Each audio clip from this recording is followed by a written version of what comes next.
Hi everyone, Trish from Tap HR here, just with a video and a podcast episode on bank holidays. So I've had quite a few questions recently about how bank holidays work, but in particular what people need to do when additional bank holidays are added.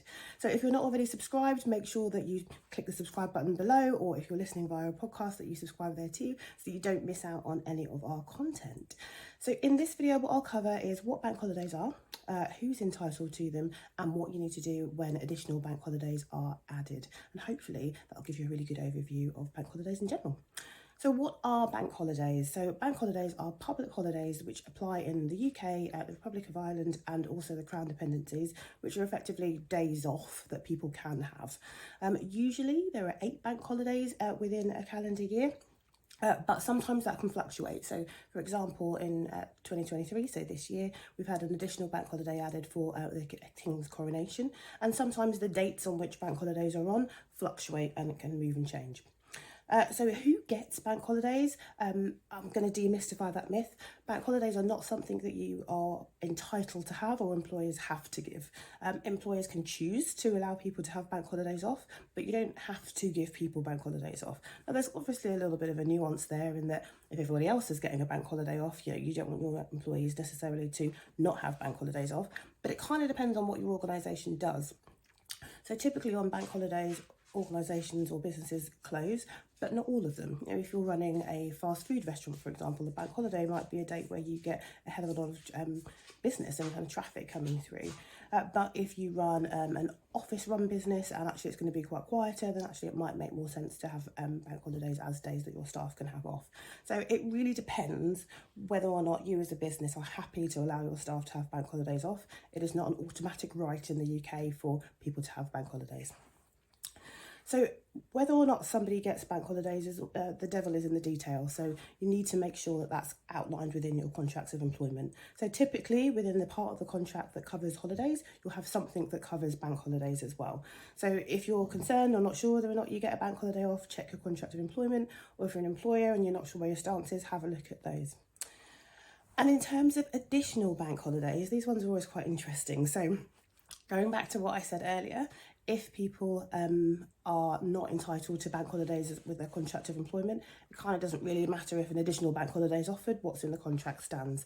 But what you need to do is have a look at your contracts and have a look at how they're worded. And if you've not seen it already, we've got a really fabulous blog available on our website about bank holidays, so do get on over there and have a look. But the devil's in the detail. So when an additional bank holiday is added, whether or not that's applicable to somebody depends on what it says in the contract. So first example being, if you've got a clause that says something like, in addition, you're entitled to receive paid leave in respect of all normal English bank and public holidays, then when an extra bank holiday is added, then obviously that means that the person with that contract clause gets the additional bank holiday.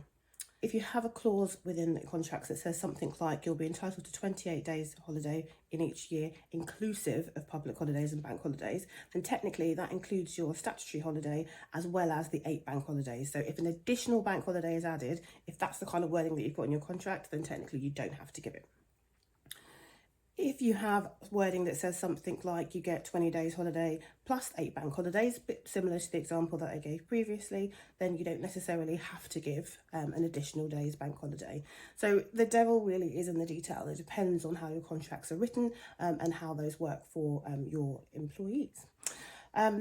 What I would say though is obviously bear in mind how people feel. So whilst there is the black and white and there is contracts of employment and how those work, equally if everybody else in the vicinity is getting bank holidays and your employees aren't, then you might need to have a bit of a think about the impact that that has on employee kind of morale and how people are feeling and whether or not it just feels right to be able to give them the day off. Now whatever you do, you just need to be really clear on how you communicate that to people so everybody knows where they stand. And if it is a question of they can't have a bank holiday, it's absolutely fine, but just communicate that to people, particularly when it comes to additional bank holidays, because sometimes there'll be some confusion and people will think, oh, okay, well, it's an extra bank holiday, I'm going to get it off automatically. So just be really clear and make sure that you communicate your stance.